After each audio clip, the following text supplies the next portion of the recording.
Bonjour pour Monsieur Amine. Et est-ce que par rapport au fait que il y a le Mersenne et il y a le gouvernement qui est dirigé enfin qui est par le Premier ministre Ben Kelal, est-ce que le Marocain sait et fait la différence, à votre avis, vraiment entre ces deux choses? Est-ce que vous pensez que une des raisons pour laquelle il y a un affaiblissement, c'est aussi parce que contre qui vous luttez? Est-ce que c'est contre Emerson, contre le gouvernement? Est-ce que vous faites la même chose? Et qu'à la fin, c'est juste la cause qui est importante et que c'est ça qui devrait fédérer? Merci. Bonsoir. Tout d'abord, je voudrais remercier le réalisateur ici présent. Merci beaucoup, j'ai appris beaucoup de choses ce soir. Je pense qu'on a un certain nombre à partager cette idée. Je remercie Monsieur Amine pour sa lucidité quant à l'inventaire du mouvement du 20 février, sur les causes notamment de son reflux, de son essoufflement aujourd'hui. Moi, je voudrais revenir sur ces faiblesses, ces faiblesses qui sont pour moi assez structurelles, et qui s'axeraient autour de peut-être trois choses, trois points. D'abord, pour moi, le mouvement du 20 février, donc c'est magnifique, c'est une force émancipatrice des jeunes qui apportaient des idées, des valeurs pour la réforme, pour le bien pour le bien commun. Ça veut dire que je suis pas tout à fait d'accord avec Monsieur Rachid Oufkir. Je crois qu'à un moment donné, dans votre discours, vous avez avancé l'idée que le fait qu'il n'y ait pas de leadership au sein du mouvement du 20 février n'est pas en soi une faiblesse, mais un point fort. Je pense au contraire que c'est une faiblesse structurelle, une faiblesse qui explique en grande partie, pas son échec, mais en tout cas, oui, son essoufflement. Ce que je veux dire par là, c'est que c'est pas parce qu'on a un groupe, une association, une communauté d'hommes, sans leader, sans chef, qu'on a pour autant une démocratie. Ça peut même très vite glisser vers l'anarchie, et je pense que, à ce titre, les différentes assemblées générales que vous avez eues avec des groupes dont les idéologies étaient assez hétéroclites, très différentes, ça devait pas être très simple quand même de prendre des décisions sans chef, sans légitimité d'un chef incarné. Et d'ailleurs, c'est assez paradoxal qu'on loue finalement la figure de Rtabi ce soir comme leader charismatique ayant conduit un mouvement, et qu'on la refuse au mouvement du 20 février qui lui aussi se veut émancipateur. Donc la première chose, comme je l'ai dit, c'est le manque de leadership. Il faut un leader, il faut quelqu'un avec qui les autorités ou toutes les forces vives d'une nation puissent discuter, avancer vers un programme commun. La deuxième faiblesse, à mon sens, c'est le manque d'idéologie. D'idéologie, ou plutôt le trop-plein d'idéologie. On avait des gens très différents, on avait des gens, comme vous l'avez dit, laïcisants, on avait des gens qui s'inspiraient plutôt d'une doctrine dite islamiste, on avait plein de gens, on avait un espèce de folklore, tout le monde avait plus ou moins les mêmes objectifs, mais pas avec les mêmes moyens. Donc manque d'idéologie, c'est peut-être le deuxième point. Le troisième point, et peut-être le dernier pour pas faire trop long, c'est le manque de structuration politique. Pourquoi ? Parce qu'il n'y a pas eu d'idéologie, comme je le disais en second point, il n'y a pas d'offre politique. Pourquoi le mouvement du 20 février ne s'est pas tout simplement pas organisé en parti politique, en force de proposition, tout en gardant bien sûr sa force mobilisatrice dans les rues comme moyen de pression, et c'est pas inscrit finalement dans un cadre légal. Voilà. Moi je voulais intervenir sur Abdelkrim parce que c'est véritablement depuis quelques années ma passion. Je l'ai découvert tout à fait par hasard, parce qu'effectivement voilà un personnage que bon, je vais pas dire je suis tunisien, je suis de Tunis, pour essayer de on nous a jamais parlé de ce personnage. Donc quand je l'ai découvert d'abord parce que j'ai commencé à travailler ou à étudier l'étoile nord-africaine, et finalement en tirant sur un fil, je suis arrivé à Abdelkrim et à la guerre du Rif, à sa résistance. Et je crois que finalement, ce personnage va quasiment nous marquer, nous tous, qu'on appelle maghrébins, qu'on appelle nord-africains, qu'on appelle musulmans d'Afrique du Nord, tout ce que vous voulez. Il va nous marquer parce qu'on va le retrouver quasiment à toutes les étapes de notre histoire contemporaine. C'est-à-dire les 80 dernières années ou 90 dernières années sont marquées du sceau de Abdelkrim. Et pourquoi finalement ce personnage, pour moi, est quasiment représentatif de tout ce qu'on a, de toutes les chances qu'on a eues, mais qui, bon, Galisso a dit, c'est un petit peu la fameuse histoire des possibles. Avec Abdelkrim, on le retrouve d'abord dans une c'est Zaki Adeout qui a écrit une épopée j'arrive plus à trouver le titre de son bouquin, d'épopée d'or et de sang, oui. Et cette épopée, j'ai produit un article récemment à l'occasion du cinquantenaire de la mort de Abdelkrim dans un journal électronique tunisien, et un Tunisien m'a répondu que son père avait envoyé, il appartenait au mouvement national naissant dans les années 20, avait envoyé de l'argent. Il avait collecté de l'argent dans le sud tunisien et l'avait envoyé à Abdelkrim pour montrer que dès les années 20, toutes les initiatives étaient des initiatives allant dans le sens de on s'entraide. Et là, en l'occurrence, j'ai découvert qu'effectivement, dans le sud tunisien, il y a eu une collecte pour encourager Abdelkrim dans sa lutte. On va retrouver Abdelkrim, Galisso en a parlé très rapidement, en 47, quand il prend la fuite au Caire, et il va organiser effectivement le bureau maghrébin. C'est-à-dire qu'il va de nouveau, après une vingtaine d'années de réclusion à La Réunion, il va de nouveau prendre les rênes du travail,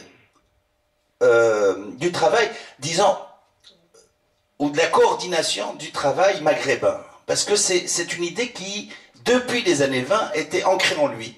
Il n'y avait pas dans sa tête uniquement la libération du Rif. Il y avait la libération de l'ensemble, de cet ensemble qu'on appelle le Maghreb, l'Afrique du Nord. Il y a pensé à telle enseigne que dès 47, il va remettre en place pratiquement les instruments, et Galisso en a parlé, de cette libération, puisque dès 52, on va se retrouver avec la lutte armée en Tunisie, au Maroc et en 54 en Algérie. Et derrière cette lutte armée, derrière cette stratégie armée, on retrouve Abdelkrim. C'est quelque chose de formidable. Et puis, je terminerai là-dessus rapidement, parce que c'est un clin d'œil qui me semble intéressant. Guevara, en 59, quand il va au Caire, il demande à rencontrer Abdelkrim. Et pourquoi? Parce qu'on s'est posé la question, pourquoi Guevara demande à rencontrer Abdelkrim?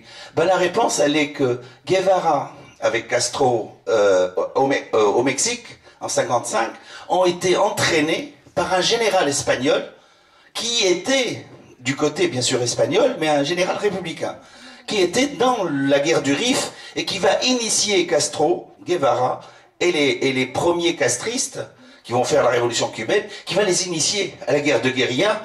Et je crois que ça, c'est déjà... C'est pour cela que je l'ai intitulé « Notre Guevara à nous ». Bonsoir, je me nomme Salim Lhache. Moi j'étais au Maroc le 20 février. J'ai participé dans un premier temps en tant que spectateur.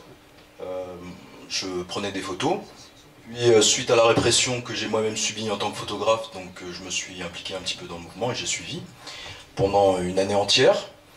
Ça c'était juste pour me positionner. Et je voulais savoir en fait, qu'est-ce que vous pensiez au niveau de l'essoufflement du mouvement, de ce qui s'est passé à Marrakech.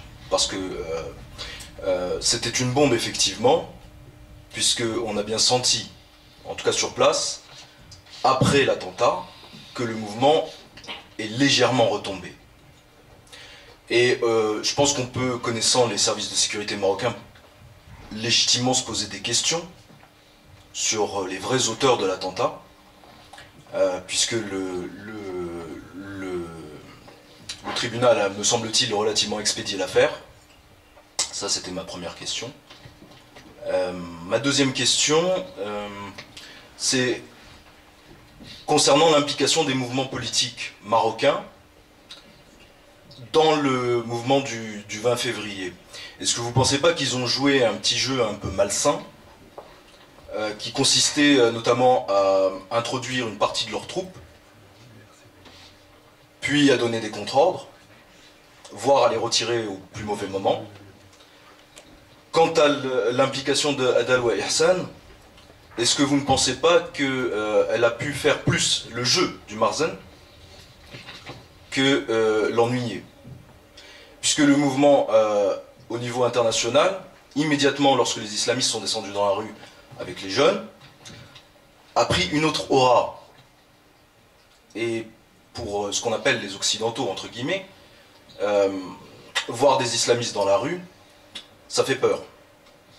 Tout le monde le sait.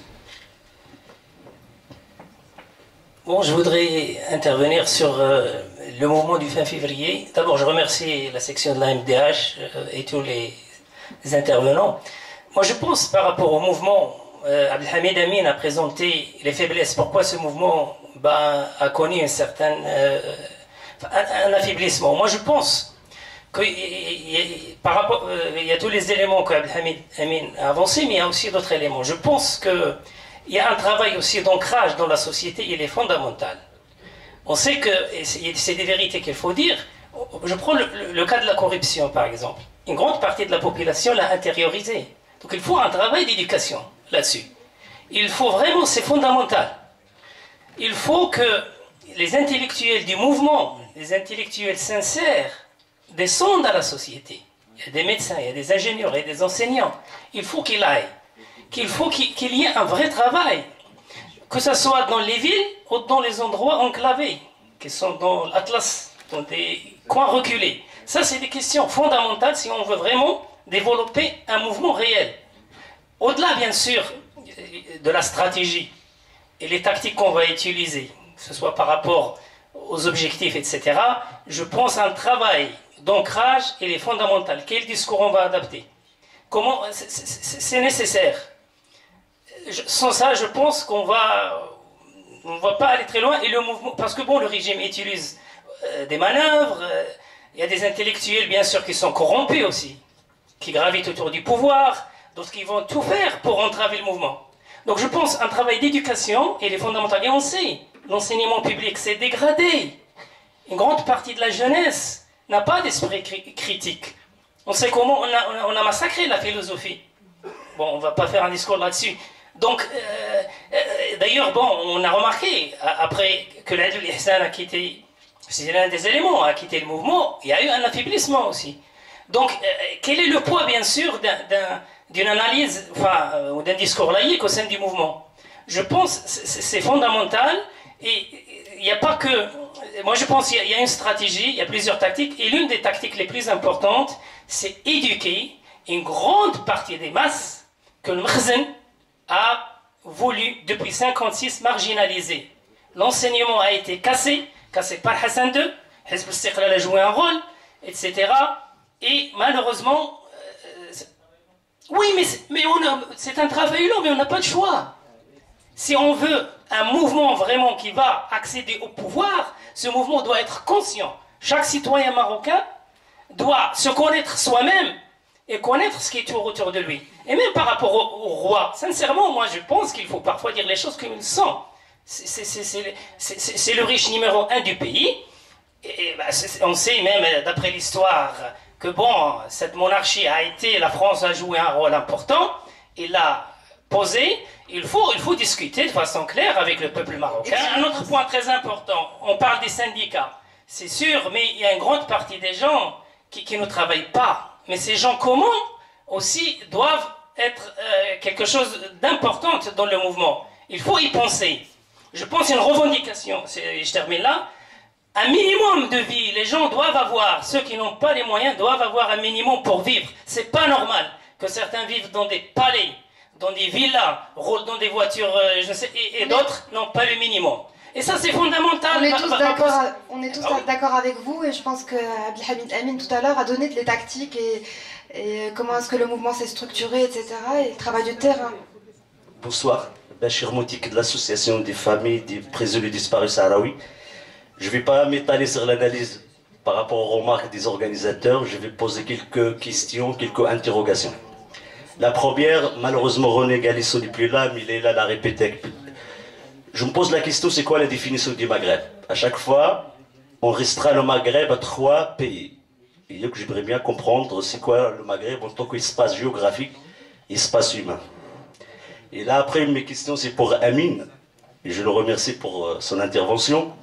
La première chose, je pense que ce qui a fait défaut ou une faiblesse des mouvements de fin février, c'est l'identification de l'ennemi. Ce mouvement, c'est contre qui?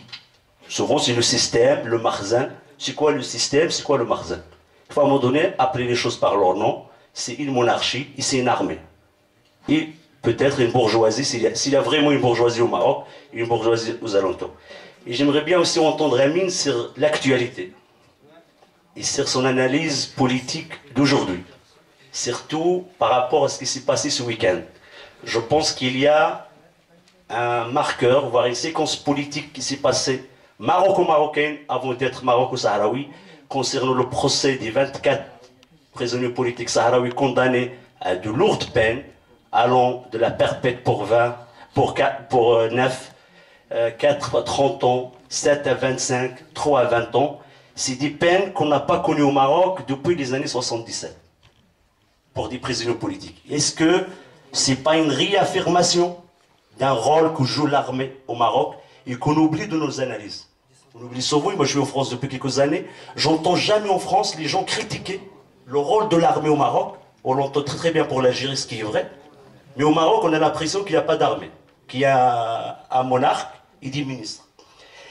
Et aussi, par rapport à ça, c'est-à-dire, c'est quoi l'analyse? Pourquoi l'armée a joué ça à ce moment-là? Par rapport au Maroc, par rapport à ce qui se passe dans la région en Tunisie, par rapport à l'intervention au Mali, est-ce que le régime marocain est devenu fou pour affronter la semaine prochaine le Conseil des droits de l'homme à Genève et aussi au mois d'avril le Conseil de sécurité sur la Minurso, ou bien il est appuyé, on sait qu'il est un allié, il est appuyé par les impérialistes, notamment l'impérialisme français. Est-ce qu'il n'a pas eu le feu vert de la France, cette armée, pour faire ce tournoi de l'histoire? Et désolé si j'étais un peu long. Merci. Merci. Bonsoir, Azul. Donc, Hassan, membre du mouvement 20 février, membre de ces militants à Mazir. J'aimerais bien poser une question, deux questions, peut-être trois, à M. Amine. Donc, rapidement. D'après vous, M. Amine, moi, parce que depuis tout à l'heure, j'entends par rapport à votre discours le terme Marzan.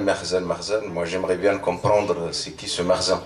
Parce que pour moi, à ma connaissance, il n'y a qu'un seul, comment dirais-je, système au Maroc. C'est un régime dictatorial, absolutiste, dont le roi le représente, le vice du dieu sur ce coin, ce petit coin sur ces terres. Deuxième question. Donc j'aimerais bien que vous me donniez cette réponse parce que je ne sais pas, est-ce qu'à un moment on pose la question, est-ce qu'on est vraiment libre ou pas? Parce que j'ai l'impression quand des militants des droits de l'homme ou peu importe un Marocain, quand il parle du régime, il utilise le terme Marzan. Voilà.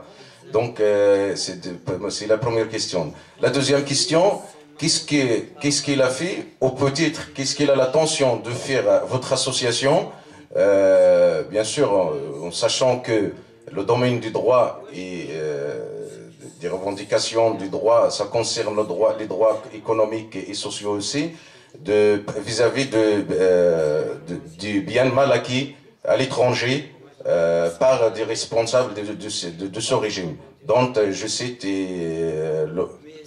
qu'est-ce qu'il a l'intention de faire votre association, ou peut-être encore de le faire vis-à-vis ce qui concerne les biens mal acquis à l'étranger par les responsables du régime, dont le roi marocain, qui détient un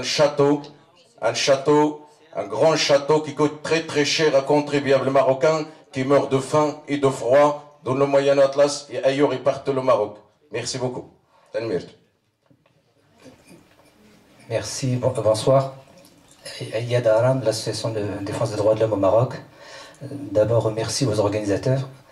J'ai une petite remarque, et c'est d'ailleurs la principale dans mon intervention, on va dire, parce que j'ai pas assez de temps, et vous n'avez pas assez de temps justement pour débattre, c'est dommage.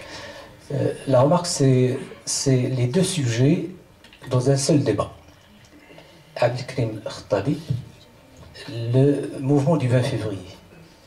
Je suis venu en fait, je m'attendais à voir une équipe chirurgicale faire cette greffe entre deux mouvements qui espacés déjà dans le temps, et à part la notion de l'émancipation et la dignité, je ne vois pas de quoi on doit discuter. Parce que ces deux sujets, il faut les séparer pour donner à chaque sujet son importance.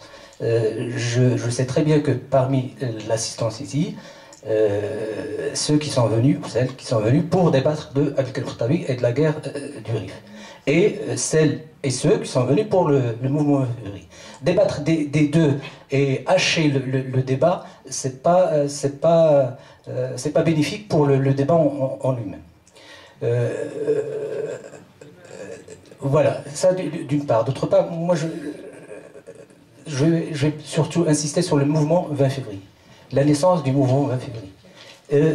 L'espoir suscité par ce mouvement en tant que mouvement qu'on voulait sociétal. Le reflux dont a parlé Amin Abdelhamid, et je le remercie dans son intervention, donc il a donné quelques éléments de réponse. Un des éléments, à mon avis, à mes yeux, le plus important, c'est justement l'incohérence des objectifs des organisateurs du mouvement 20 février. Et quand les questions fusent sur la nature du régime, parce que Abdelkrim El-Khattabi, lui, il a mené une guerre où la poudre a parlé contre des colons, contre deux puissances coloniales. Quel est le lien entre ce mouvement de libération d'un pays, enfin d'un peuple, et avec un mouvement qui est le mouvement 20 février, né donc le 20 février 2011, d'une inspiration jeunesse pour l'émancipation du peuple marocain et qui se dit pacifique. Donc là... Oui, non, mais là... Non, il ne faut pas qu'on mélange les sujets parce que sinon c'est perdre l'importance de l'un et de l'autre. Donc distinguer. Pour moi, le mouvement 20 février a sa place dans le débat en tant que tel.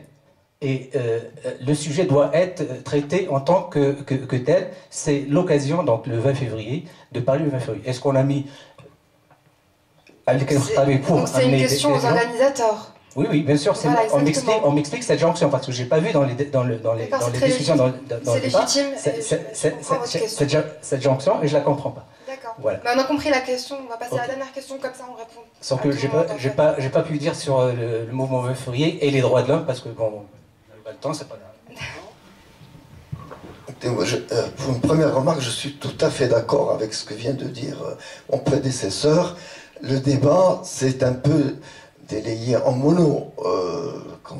monologue lorsqu'on décide de répondre à toutes les questions en même temps et laisser et ne pas répondre ponctuellement à chacune des questions. Le film est très riche et suffisamment important, je crois, historiquement. Il faut encore en féliciter l'auteur pour vouloir avancer sur la connaissance des motivations, de l'histoire propre de Abdelkrim et de voir comment cette guerre de résistance, comme l'a appelé très justement Amin, peut servir de modèle à un mouvement d'émancipation. Je crois qu'on ne puisse pas mettre les deux choses en même temps. Alors mes questions sont... c'est une question pour le premier intervenant sur la réponse... l'association, le représentant de l'association de la MDH à Paris, et la deuxième, une remarque à propos des propos de Abdelhamid Amin.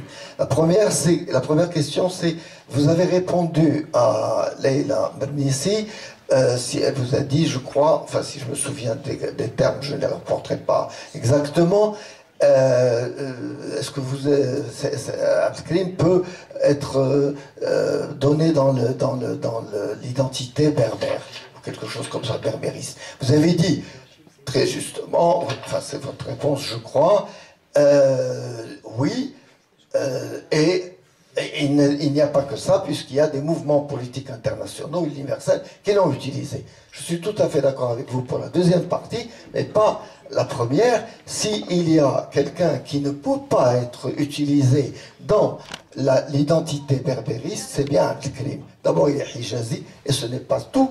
Ce que vous avez dit par la suite, c'est-à-dire la volonté d'émanciper des tribus et les confédérer et de les faire fraterniser en vue d'une république avec des droits et des devoirs qui dépassent le cadre tribaux, va à l'encontre de l'identification d'Abdelkrim à une identité berbère. Ça, c'est d'un. La deuxième chose pour c'est Abdelhamid Amin, effectivement, comme a dit mon prédécesseur, le fait on peut s'interroger comment on utilise une soirée de projection d'Abdelkrim pour parler du mouvement du 20 février. Je suis tout à fait positivement favorable à ce que un mouvement d'émancipation comme celui d'Abdelkrim peut être revendiqué et célébré par tous les mouvements de libération au Maroc, qu'ils soient partis politiques ou mouvements comme ils se définissent. Mais je veux seulement faire une remarque et peut-être, et c'est par là que je termine, en 1973, il s'est organisé un colloque, et je crois que le livre que nous connaissons maintenant, c'est la République du Rif. Je ne sais pas si ça a été repris dans le titre, mais dans les banderoles, malheureusement, Amin n'était plus là pour le contester et le rectifier, et malheureusement, il était déjà là où vous savez, dans l'épreuve de son combat. Ça s'appelait la République du Rif de 1921 à 1973. Alors, pour le peu qu'on puisse dire, c'était un anachronisme ou une naïveté politique. Alors, je crois que vous ne tombez pas dans ce travers pour dire qu'au sein du Conseil national du mouvement, il y a une discussion pour monarchie ou république, que vous n'êtes pas dans ce sillage pour faire que la République du Rif d'Abdelkrim puisse servir dans votre débat. À ce moment-là, je crois que la République d'Abdelkrim ne peut être aucun secours pour le Maroc actuel. Merci.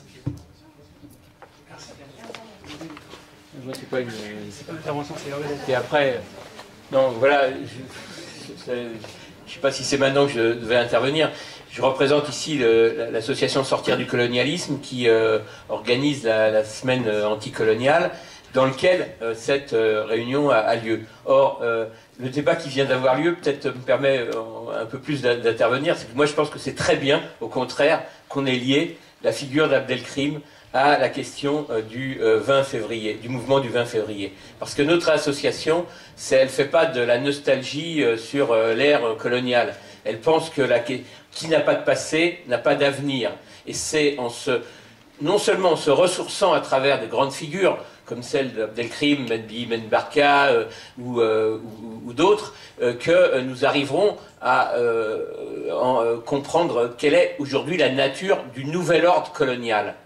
Et je pense que ce qui est en jeu dans cette réunion, c'est justement, c'est un peu ça. C'est que la liaison entre cette histoire marocaine qui a commencé dans les années 20-26, et elle a aujourd'hui des conséquences, comme l'a dit Galisso tout à l'heure, parce que c'est la fin d'un cycle, parce que la colonisation a encore des répercussions aujourd'hui sur la forme de l'organisation du gouvernement marocain et sur les liens, y compris, que le gouvernement marocain entretient avec l'impérialisme français. Je crois que c'est le premier point. Le deuxième, ça a été un peu abordé tout à l'heure par le camarade des familles sahraouis. J'ai été assez impressionné parce que dans l'exposé d'Amin, jamais on ne parle du Sahara. Notre association, elle pense qu'il faut sortir du colonialisme partout, y compris au Sahara occidental. Et c'est pour ça que nous appelons, avec un certain nombre d'associations sahraouis, le 27 février, à 14h30, devant le ministère des Affaires étrangères, où une délégation des partis de gauche français et des comités de solidarité avec la République sahraoui, il y aura une délégation qui sera reçue au ministère, et nous demandons à ce qu'il y ait un rassemblement pour justement les gens du procès qui ont été condamnés, notamment dont 9 ont été condamnés à perpétuité. Et je pense que c'est très important que ça soit dit ce soir à un public où il y a notamment pas mal de camarades marocains. Je pense que c'est très important parce qu'il faut faire cette liaison. La lutte anticoloniale, elle ne se découpe pas en tranches. Voilà.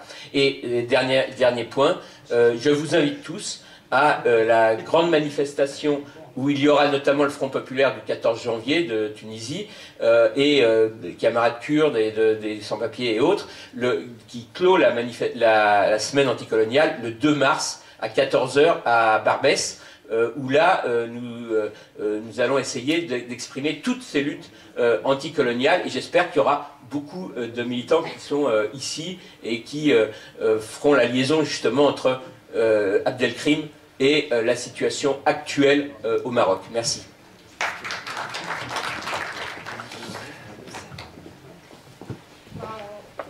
Pour les réponses en fait aux questions, nombreuses questions. Bon, alors bien sûr je ne peux pas répondre à toutes les questions, à toutes les interrogations. J'estime que certaines interventions c'était plutôt un enrichissement de nos deux interventions. Mais je tiens tout d'abord à réagir sur, premièrement, cette conjugaison entre les deux mouvements de libération que sont le mouvement de libération du RIF et le mouvement d'émancipation du 20 février. Moi, au départ, je me suis posé la même question. Mais je vous avoue que, en suivant les débats aujourd'hui, j'ai trouvé que c'était une bonne idée. Une bonne idée que de pouvoir, dorénavant, dans notre combat pour d'émancipation, dans notre combat pour le mouvement du 20 février, justement, d'avoir à l'esprit l'expérience du mouvement émancipateur de Abdelkrim. Aussi bien cette ténacité de combattre l'ennemi, aussi bien cette organisation qui nous manque dans le mouvement du 20 février, que avec ce mot d'ordre de République du RIF. Également, ça nous interpelle pour l'avenir dans notre pays. Donc il faut se poser la question. Et nous avons parlé tout à l'heure de quel est le mot d'ordre central, quel est l'ennemi, de quoi on doit se débarrasser au Maroc. Alors bien sûr, c'est une question qui fait débat. Et on n'est pas... tout le monde n'est pas d'accord sur ça. Il y a des gens qui veulent que le mouvement du 20 février soit un simple mouvement social pour réformer la situation au Maroc, etc. Il y a d'autres qui veulent que le mouvement du 20 février soit un mouvement révolutionnaire qui débarrasse notre pays des rapports marzéniens. Bon, certains disent qu'ils ne connaissent pas ce que c'est que le marzen, mais je pense que notre peuple sait très bien ce que c'est que le marzen. Parce qu'il vit le marzen du haut jusqu'en bas. Du baiser de main et des gens qui se prosternent jusqu'à au muqaddam et au cheikh qui vraiment l'opprime dans sa vie quotidienne. Le système marzénien, un système semi-féodal, c'est plus précis que les gens qui disent on veut en finir avec le régime. Parce que cette question du régime, elle n'est pas suffisamment développée. De quoi s'agit-il quand on parle de régime? Est-ce qu'on parle de régime de monarchie absolue et on veut une monarchie parlementaire? Est-ce qu'on parle du régime politique, social, économique, etc. Et là, c'est une grande révolution qui nous attend.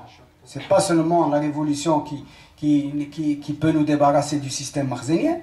Donc c'est encore un débat.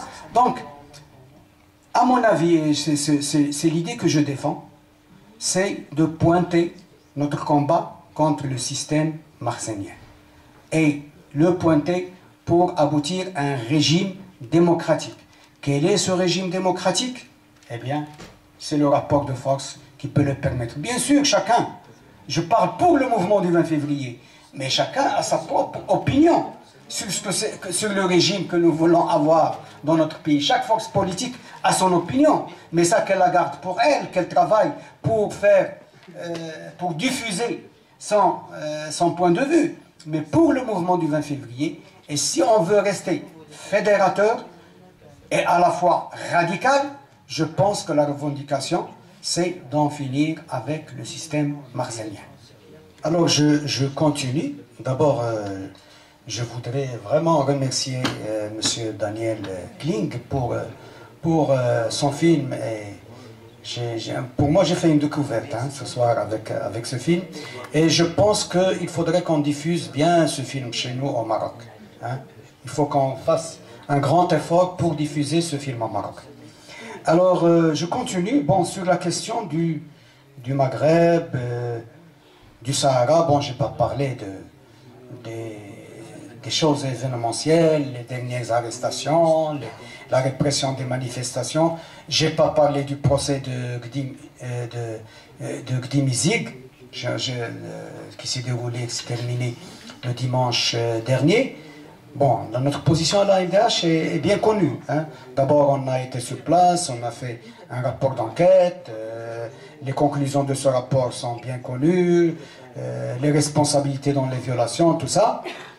Également, nous avons chargé 2 avocats de la MDH de défendre les prisonniers de Gdim Izig.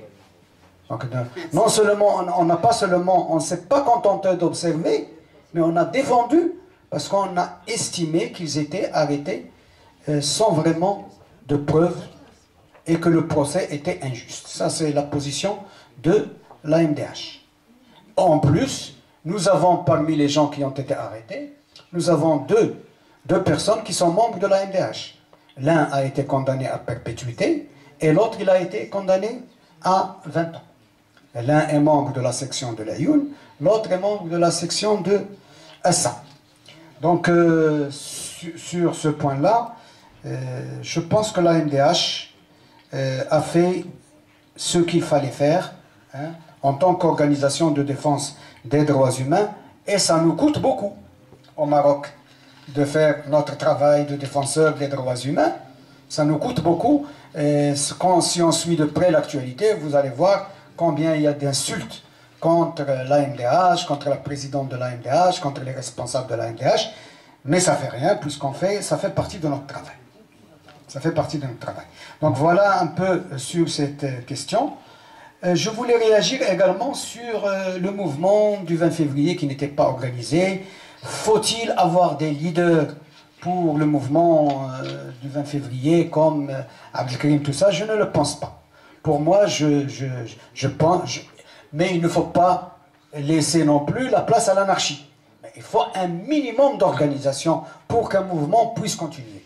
Et c'est pour ça que, tout à l'heure, j'ai critiqué le fait que le mouvement n'était pas suffisamment organisé et qu'il faut justement que ce mouvement, pour l'avenir et pour qu'il reprenne du souffle et pour qu'il connaisse une véritable renaissance, eh bien, il faut qu'il pense également à mieux s'organiser pour affronter toutes les questions qui se posent à ce mouvement. L'attentat de Marrakech, bon, est-ce qu'il a... Bien sûr qu'il a joué un rôle, il a joué un rôle, mais est-ce qu'il a été vraiment, disons, manipulé, tout ça? Bon, j'ai pas d'éléments pour avoir une réponse sur ça. On a tous, dans notre pays, des interrogations sur ça. On met ça dans la case des interrogations jusqu'à avoir des preuves.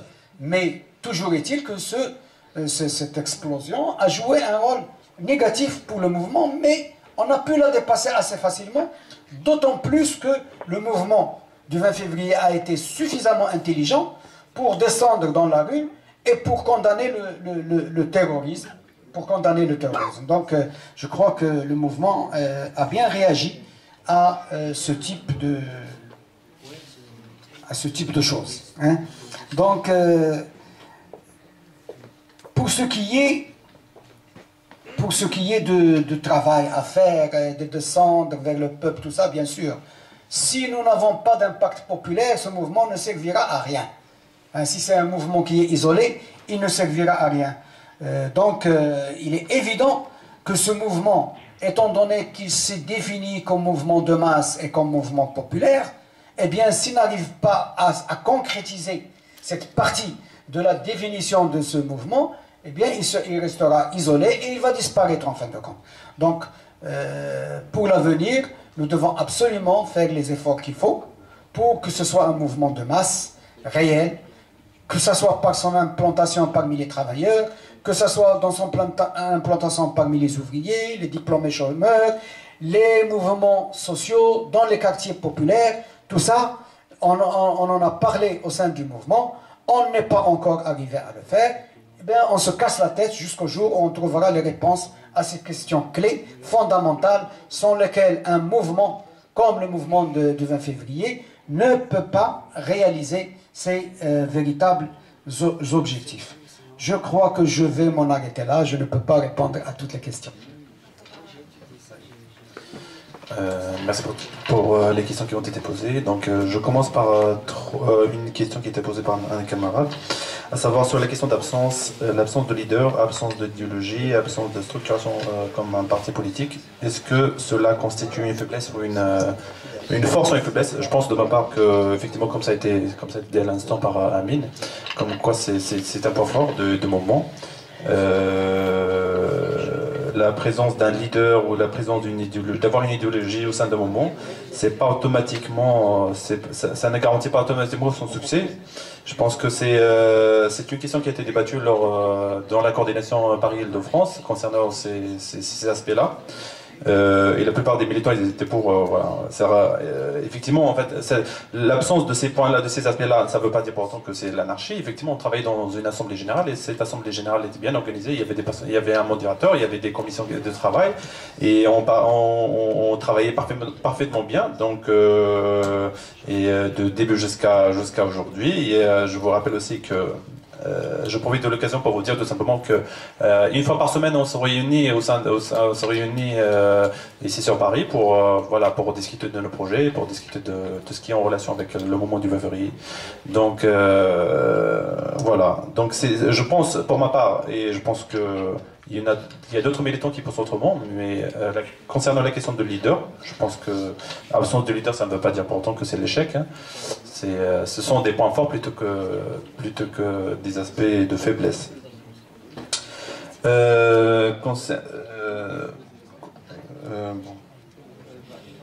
Concernant la question d'éducation, effectivement, il y a une question qui a été posée dans ce sens. Est-ce que il y a un manque d'accent, en fait le mouvement de février n'a pas mis d'accent sur la question de l'éducation. Je pense que c'est très important la question de l'éducation dans une société. Et justement, on a parlé aujourd'hui avec Amrtab et la guerre du Rif, et lui il a compris ce que c'est que l'éducation. L'éducation, c'est l'émancipation. Sans l'éducation, il n'y a pas d'émancipation. Et je pense que si on a un point très important à travailler au sein du mouvement, ça serait celui de l'éducation populaire. Parler des choses qu'on n'apprend pas à l'école et qu'on n'apprend pas dans les médias, qu'on n'apprend pas dans la société. Il faut savoir que le Marzan, qui est le système absolutiste en fait, l'éducation pour lui est le cas de ses soucis. Et il est temps pour aussi bien le mouvement qu'au sein des forces progressistes, des forces qui veulent une véritable émancipation de la société, de mettre l'accent sur ce point-là. La question de l'éducation est une vraie éducation. Voilà. Concernant la question d'essoufflement, je pense que, comme je l'ai dit dans l'exposé, il y a une crise, effectivement, il y a une espèce de reflux, mais il n'y a pas d'essoufflement. La preuve, c'est qu'on est là, c'est qu'on se réunit toujours les week-ends, les jeudis. Si vous voulez venir assister à nos réunions, vous n'avez qu'à contacter un de nos membres pour voir que, comme quoi on est toujours là, et que malgré tout ce qu'il peut y avoir en termes de reflux, en termes de... D'accord. Alors, juste une question qui a été posée à la fin, savoir la question... Leïla m'a posé la question de savoir pourquoi le... Ah, juste...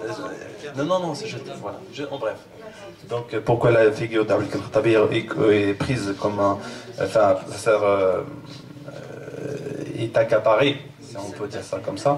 parler au moment berbère, c'est parfois, enfin, libre à chacun de prendre la figure d'Abdel Khattabi comme étant une figure une référence. Donc on n'est pas, ça, si un militant au Guatemala veut étudier Abdel Khattabi, pense que Abdel Khattabi est quelqu'un qui a des idées et c'est une expérience intéressante pour la libération de son pays, pour sa cause, pour servir sa cause, pourquoi pas.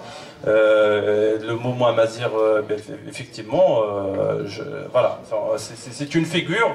Nous, quand on parle d'Abdel Khattabi, en tout cas personnellement, quand je parle d'Abdel Khattabi, je parle de sa pensée politique, je parle de ce qu'il a fait, je parle de son expérience, je parle de sa référence en tant qu'une grande référence pour les moments de libération et les moments d'émancipation, comme le moment du 20 février. Donc les deux, le moment du 20 février et Abdel Khattabi, au travers de son expérience, ce sont tout à fait deux choses qu'on peut lier facilement. Et voilà, je réponds à... voilà, donc je pense que ce sont toutes les questions qui ont été posées. Qui m'ont été posées. Après, je ne sais pas. Merci à tous nos invités, les intervenants, aux participants. On doit libérer la salle, malheureusement. Voilà. Donc, merci beaucoup. Merci.